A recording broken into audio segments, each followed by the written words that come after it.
عمرك لاحظت ان ابنك او بنتك بيهزوا جسمهم وهم نايمين؟ راسهم رايحة جاية او جسمهم بيتحرك يمين وشمال، وبتقول ايه ده طبيعي ولا فيه مشكلة؟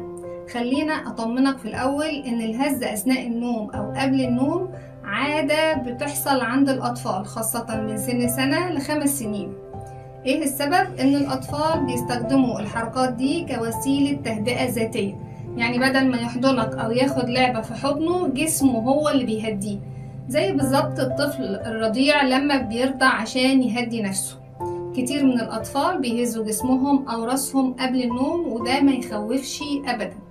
لكن امتى اقلق؟ الحركة العنيفة اللي ممكن تأذيه تخلينا نقلق، ان هي تكون بتحصل طول الليل مش بس وقت النوم، او انها تكون بدأت في الظهور بعد سن ال5 سنوات.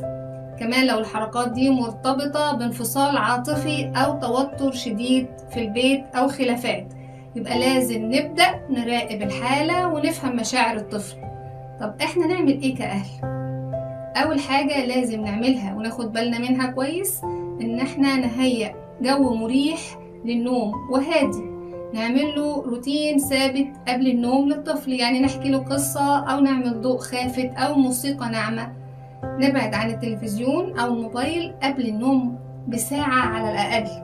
لو الموضوع استمر بعد سن المدرسة او لاحظت عليه توتر كبير طول اليوم، الافضل تزور متخصص نفسي للاطفال.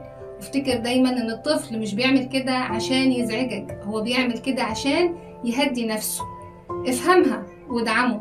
لو عجبك الفيديو اعمل لايك وشير لأي حد عنده طفل بيعاني من الاضطراب ده، وتابع معايا سلسلة افهم طفلك خطوة بخطوة. الحلقة الجاية هنتكلم عن التبول الليلي عند الأطفال، هي عادة ولا اضطراب؟